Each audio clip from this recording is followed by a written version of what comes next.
about it in a business sense, I guess. So we're going to talk about it on like college student level, I guess, more personal.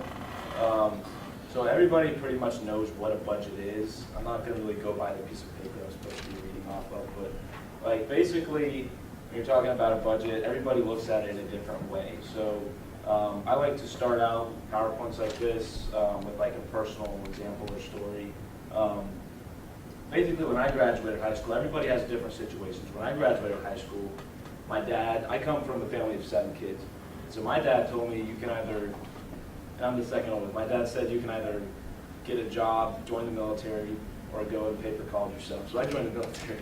And so I went and I did like 2 years of like stuff with the Marines, like recon, dive, jump, and SEER and stuff like that. And then I came back and did college, and that was what worked best for me. But everybody has their own thing that works best for them.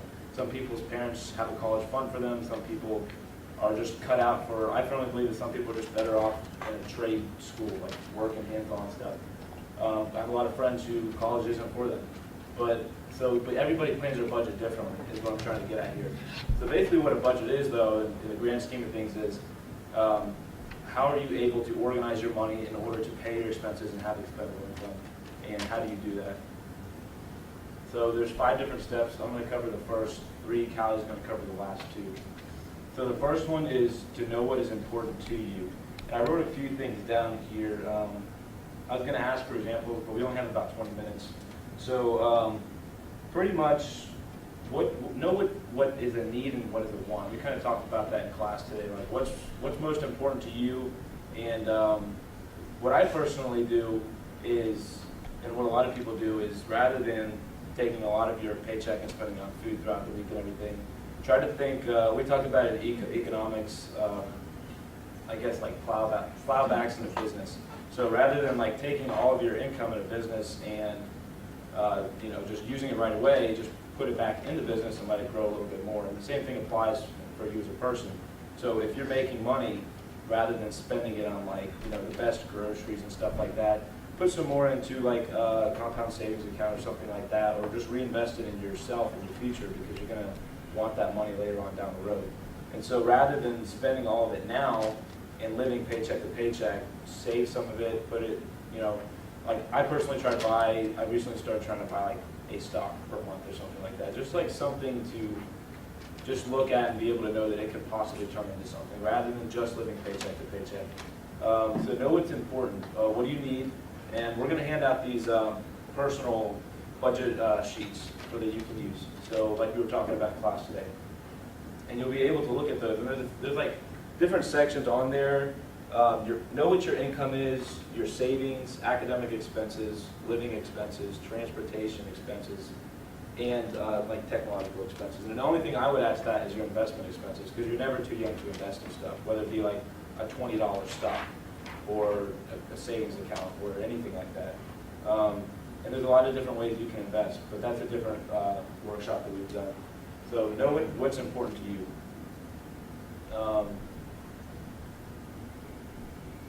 Yeah, needs versus wants. So everybody's needs and wants are going to be different. Some people are going to value food more than getting the gym membership this month. Some people, they have to price more for gas because you get $10 for the gallon and this guy gets 40. So it's just different person to person. You can't go off of one like set rubric. So that's the importance of having a budget sheet, is being able to actually sit down and write it out. So step 2 is to set realistic goals. So when you're setting goals, you set short-term goals and long-term goals. And I wrote some stuff down here. So one of the things that I do, I just kind of wrote down in terms of like personal things. One of the things that I do is I write everything down the night before that I'm going to do the next day, so that I don't have to wake up the next day and try to figure out like, do I have to check my schedule, see if I work today, what bills are due today, what class, what homework is due today. Just write everything out the night before, or just plan a week in advance. That way you don't have to worry about it. So organization is a really important thing, and it'll save you a lot of stress. And just set short-term goals. So that's kind of like setting short-term goals. Long-term goals is knowing how you're going to pay off your loans when college is done, or getting internships, or trying to apply for internships, or trying to figure out what you're actually going to major in. You know, everybody has those friends that jump around from major to major over and over again, and they graduate and they still have no idea what they want to do. So have long-term goals as well as short-term goals. Another thing that I do is if you pay bills right now, if you have extra income, when a bill is due, don't pay the minimum amount. Pay more than that, so it kind of like creates flexibility down the road if something would happen. So if you have $100 due for car insurance or something like that, if you have money in your bank account, you can pay $200 because that'll create more flexibility down the road. If something were to happen, you break your leg or something, you can't go to work, then you've already had all that back pay, and you can actually take like 3 months off of not paying car insurance. So there's just all kinds of different things you can do. Also, you need to prioritize your budget in terms of goals. So if you break your leg and you can't pay a couple bills this month or something, prioritize the things in your life. Which bills are most important, like we talked about in class today. You know, this month I can't pay my phone bill, but that's okay. I can still pay my car and my rent. So short-term, intermediate, and long-term goals. And step 3 is just knowing your income and expenses. And I think a lot of people have problems with this, especially in college, is they get used to taking out either college loans, or some people are used to getting income from their parents, which is fine, especially during college. If you can get assistance, that's really good. But know exactly, like, realistically what your income is. The last thing you want to do is to graduate. And like, I've had a couple friends, like, they graduated and like they had a degree and they thought everything was going to work out, and then they just, you know, you're working at a $10 an hour job with like $45,000 in loan debt. And so you really have to know what your situation is right now. If you're taking out a loan, like, use it for your bills if you need to and everything like that. But you keep in mind you're going to have to pay those things back. And loans aren't the only thing. Know all of your expenses and everything. If you take out a loan for a car and you have a car payment or something like that, actually sit down and do the math and say, if I pay, like, because most people, what they do if they take out a car loan is they get a minimum monthly payment, say it's $250, and they say, okay, well, I'm going to pay this minimum monthly payment, and the piece of paper that they gave me says that if I pay this minimum monthly payment, it's going to be this X amount in 10 years, and that's when I'll have it paid off. And that's what most people do, and they don't calculate the interest that they're paying and how much money they could save if they paid $300 instead of $250 a month. So by doing, like, actually sitting down and looking at a sheet of paper and like doing the math and everything, you can actually calculate and say, wow, I mean, if I paid $300 a month instead of $250 a month, I'm actually saving myself like $3,000 in the process. And so by doing those types of things and knowing what your situation is, you'll be able to actually, it's kind of like doing a little bit of magic. Like, it's like opening like locked doors, I guess. So you're able to figure out different types of things that are hiding within the sheet of paper. So rather than just looking at it and seeing one interest rate and one amount of money and saying, if you pay this much, you're going to have it paid off in this amount of years, like, actually look into it and do some number crunching. You'll be able to find some cool stuff out. And so tracking your expenses, like we talked about in class earlier, as well as the sheet of paper we'll give you guys. Write down literally every single thing. Like, I seriously include my dog's food in my bills every single month. Like, how much food am I anticipating on spending for my dog? Because he goes through like 5 cups of food a day. So, back. Oh, okay, sorry. Yeah, just write down everything. Like I said, my dog's food, I calculate gas, anything like that. And also, like we talked about in class today, like an other expenses account, because last thing you want is for something to pop up and you don't really have the money to pay for it. Whether you get hurt, like, I definitely have to have like an other account, because like my job in the military, I'm doing like crazy crap all the time. So I have to have, like, if I break my leg or something, I can't go to work, I have to have a little bit of money that I can live off for. So make sure, and like I said, that goes back to everybody's situation is different. So you might have to have, you know, if you don't have a pet, you might have something else that you need to calculate and be ready for. So some people, you know, if you have a child or something, you're going to have an account for your child. Like, there's just a lot of different things that you could factor into your expenses every single month.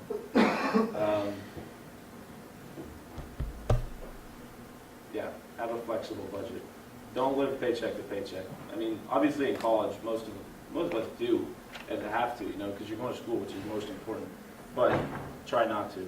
Try to I guess one of the important things before I hand it off to Callie is rather than living paycheck to paycheck, and one of the things that I learned in the military is that complacency is my least favorite thing. When people just get stagnant and they just get in this rhythm of just doing the same thing and just accepting normality and just knowing that well, today this is my situation and it is what it is. You can change any situation. If it sucks, you can change it and you can make it better.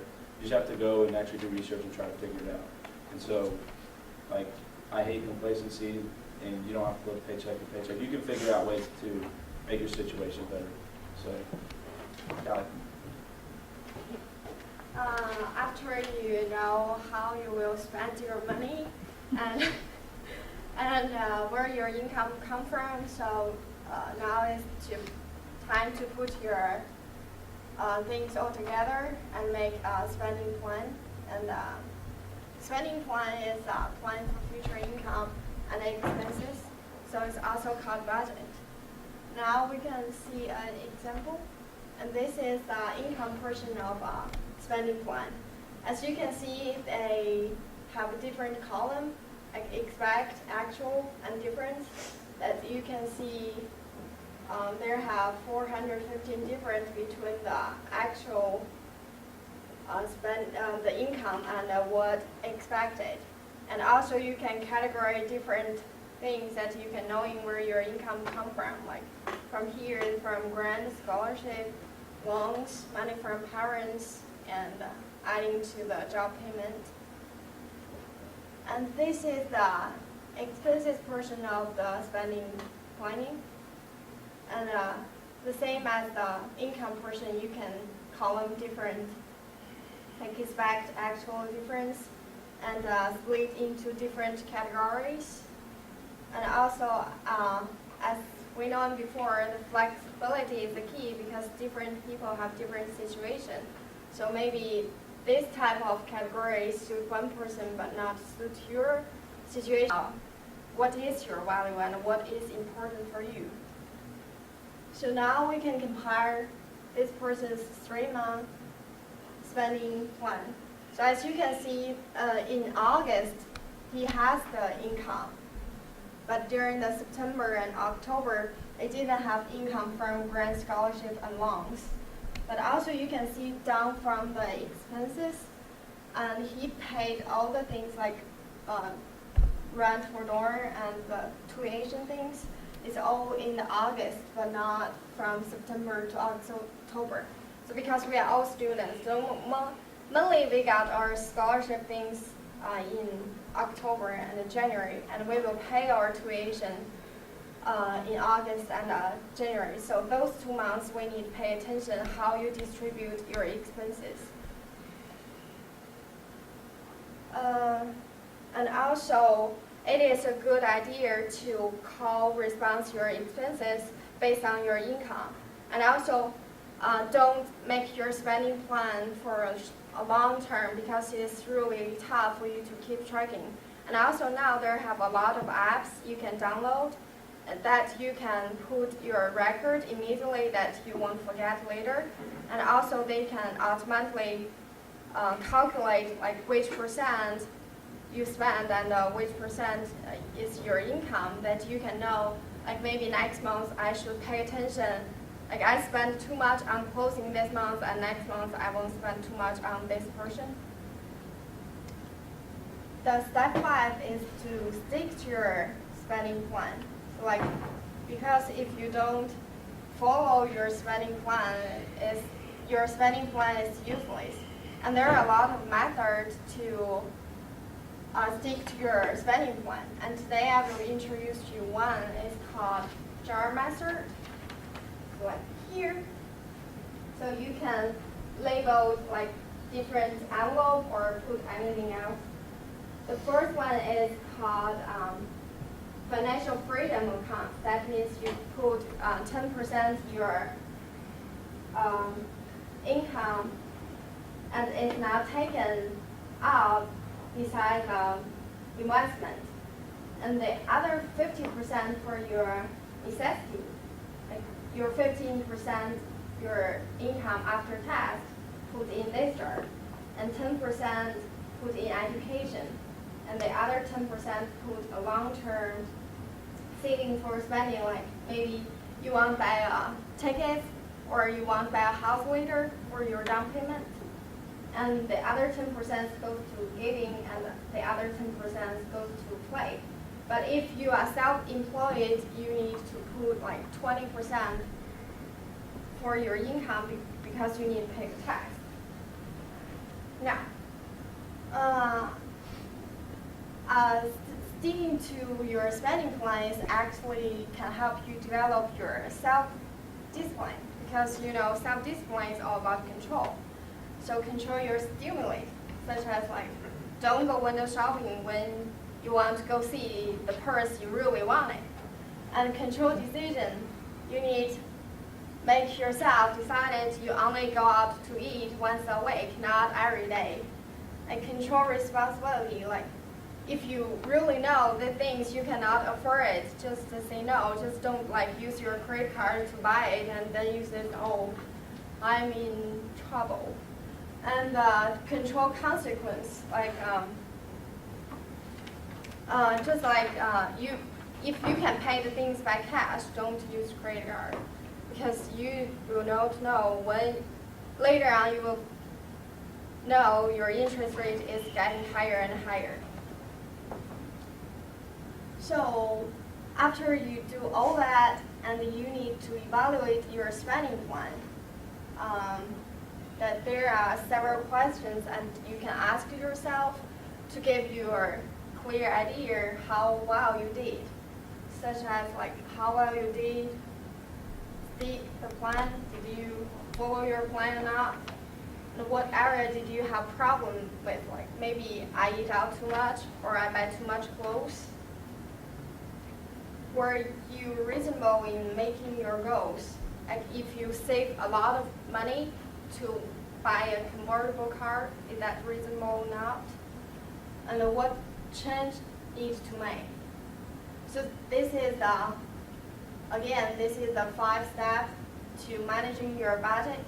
And know what's important to you, and set some goals, and know your income and expenses, and make a spending plan and stick to your spending plan.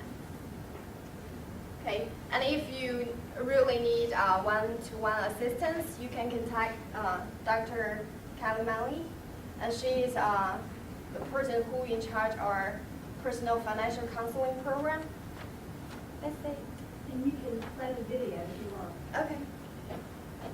The only thing I would add is like how many people spend like at least $5 a day on like coffee or Monster, or like just like grabbing something from the gas station.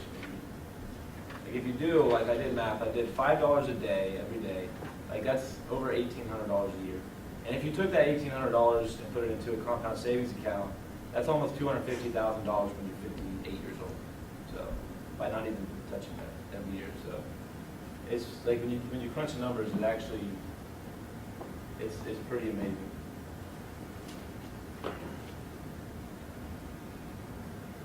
I save all my change. Yeah. And those commercials when you just like come out and drive like make a shoe something, you know what I'm talking about? And they're all like come out of the cap.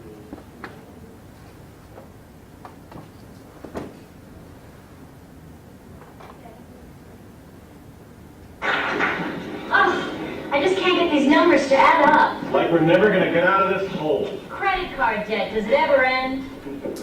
Maybe I can help. We sure could use it. We've tried debt consolidation companies. We've even taken out loans to help make payments. Well, you're not the only ones. Did you know millions of Americans live with debt they cannot control?